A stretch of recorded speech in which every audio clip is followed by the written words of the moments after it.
morning. It's a sunny day here on a horse farm east of Cleveland out in Geauga County, Ohio. Today I'd like to talk about courage and internal authority and how that supports to fully be yourself through conscious self-determination. It's pretty big words.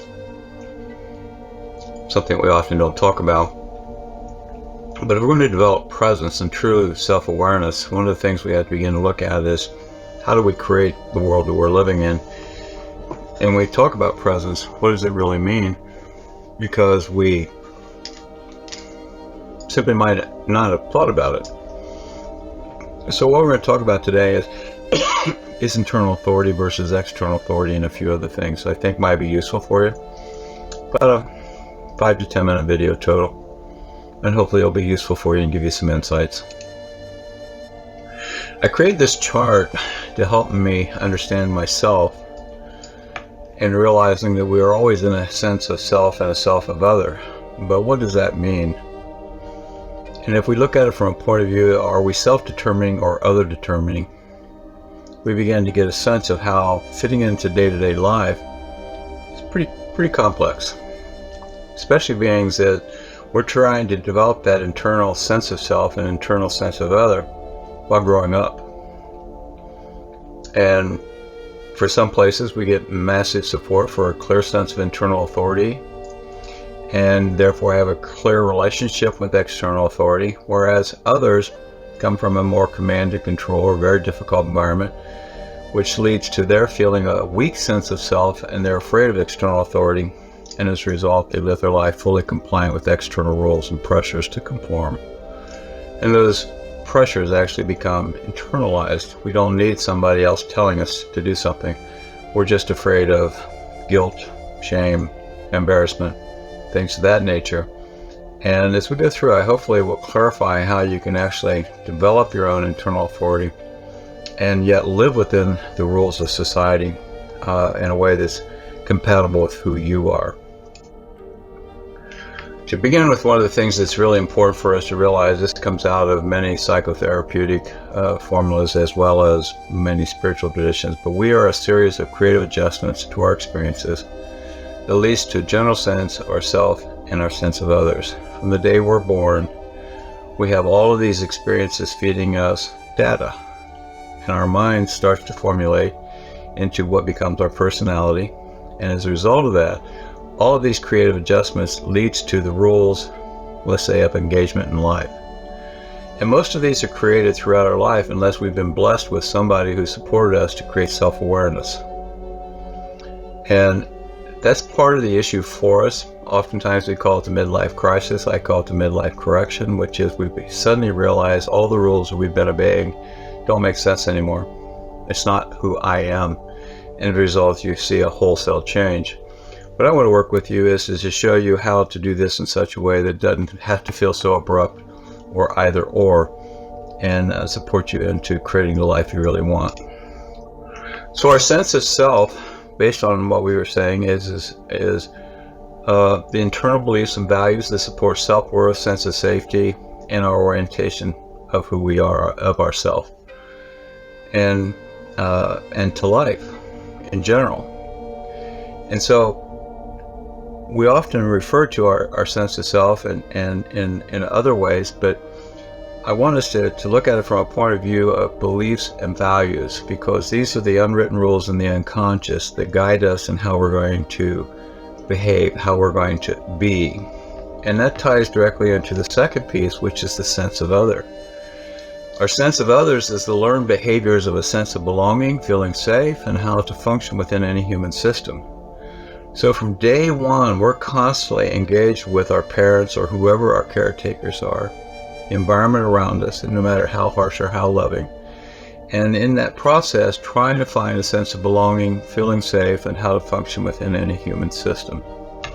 And when we realize this, we begin to say, okay, how do I make meaning of these? All of these were created in a reactive process to feel safe, belong, to be able to function safely, successfully.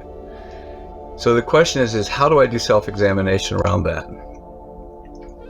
So when we look at it from an authority point of view, one piece of it is a clear sense of internal authority results in a clear relationship with external authority. In other words, I'm aware of what the rules are, and I'm choosing how I wish to engage them, versus these are the rules, I don't have a choice, and if I break them, I'm in trouble. X shows up, in a sense, is a weak sense of self, defers or grants internal authority to others, tending to be fully compliant with external rules, pressures to conformity to the exception of one's true self. I've talked to a lot of people over the years, that is one of the things that they talk about. Their true love, what they really always wanted to be, was negated because parental pressures to go do something else, or to be an attorney, a lawyer, whatever, versus a musician. What I want to work with you is how do you develop your internal authority to be fully who you are, and not obey, but understand the external authority and pressures and decide how to navigate them. So if I have a sense of self-determination, my internal experience, I've begun to become self-aware, and I witness myself. I witness myself in the sense of I begin to feel fully resourced internally. I have a generally high self-esteem, or my self-esteem is sufficient to grant myself the permission to reflect on my life and to create that which I wish. We often think impossibility thinking is a result of that.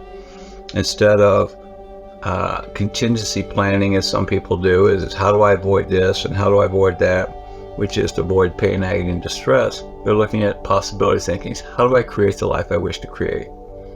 This means they have a strong sense of internal authority, permission to be and to act. They feel fully responsible for creating personal sense of reality. They are not the victim of their surroundings. They are not trapped by the rules of society. And they engage life in the presence of what is present. The presence of what is present is an existential question, I think, tied to Heidegger. Regardless, it comes out of the existential school. And the presence of what is present is saying if I am fully attending to what is before me, I will engage it in such a way that the presence of what is present will become apparent. An example of that. I often refer to this, and this is with clients of various sorts. I have a global consulting practice, and I work with executives who do not have good relationships at home. And if they're interested in it, then I require, as a condition and exercise, that they make eye contact, soft eyes, for a minute a day to all those in their family or those that their loved ones. The idea will be is when they start doing this, at first, children or spouses, partners, will say, what are you looking at? And the response is to be, you, and I don't do it enough.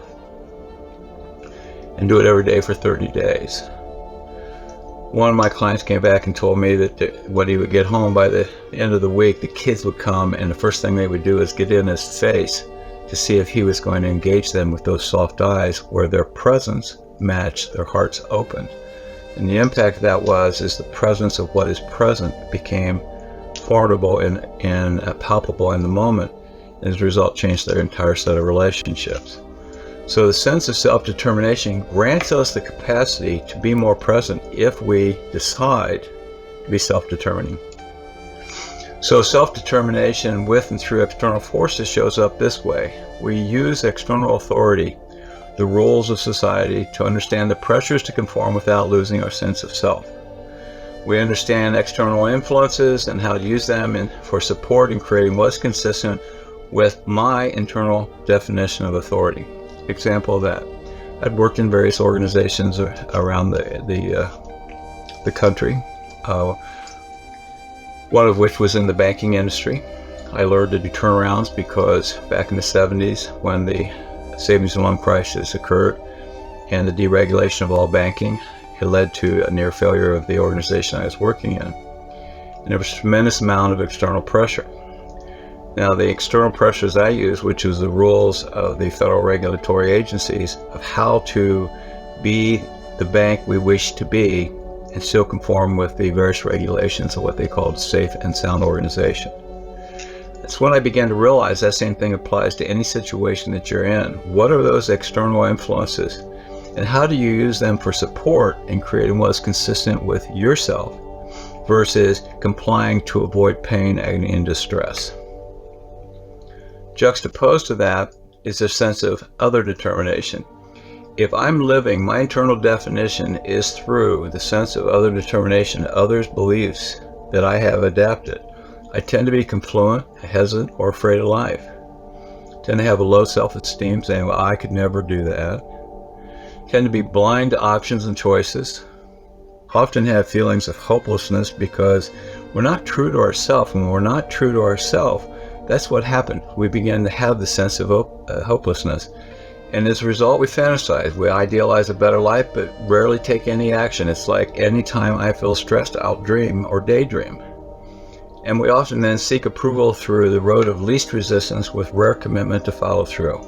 So we'll have a fantasy and we'll go for a road of least resistance, but we don't really break through. The reason is we're not doing, our own internal authority is not being self-defined. And when we do grant ourselves permissions, we tend to break through this sense of other determination. The other side of other determination of self-definition is we tend to subordinate oneself to cultural, parental, organizational norms. We have a weak ability to self-reflect, to look in possibilities, and we measure ourselves in terms of external forms of approval, such as assets, bank accounts, promotion, and praise. Some people would say is simply in safety. If I'm not being bothered, I'm happy, which is not happy. I'm just feeling safe. So when we look at internal authority and a self-definition, we're looking at it from a perspective of consciously granting permission to be fully who you are within the greater human existence by being with all without being consumed by others' definitions by doing for or for them. That's not saying that we don't engage and we don't support or do our jobs at work, but what it is saying is we begin to look at it, how does this fit into me? And the example that I'm seeing frequently right now, a number of people are saying is, I do not want to go in and work in a cubicle. I'm more efficient, effective, having a relationship with my kids, working at home. My productivity shows that I'm better, and I'm not going to go back to that job if you're going to require me. And a lot of people have lost absolutely total talent, and they're holding on to their sense of, if you don't obey or abide by our rules, then you have no place here. And I think it's going to be a complete shift in the business model for people. But it's the same thing about anything else. It can be applied to religion or various other things. Who are you is the key question that you're constantly trying to ask. So with that, we get back to the map, and the idea of the map is we've just taken it and broke it into pieces so that you can get a sense of this. Am I in a self-determining or am I in another determining? Anytime you are feeling helpless, hopeless, etc., you sit and look at this and say, where am I? And I wonder what it is that I have given up. What authority have I given up about myself? And is it something I wish to give up? Because if it's something I'm wishing to comply to because I agree with it and believe in it, there's nothing wrong with that.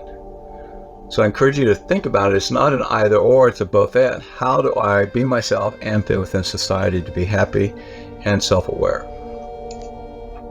So it's your choice. You can live by internal or external authority.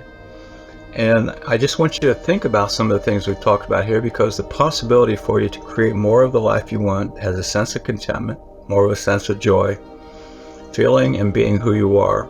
It's not that you're now the rebel or the bad person or whatever else. It's the person who has actually becomes true to themselves. And once you do that, that begins to impact other people. So I hope this is helpful for you. And I hope to see you again at future processes that we're doing in this mini series of Healing Presence. Thanks much.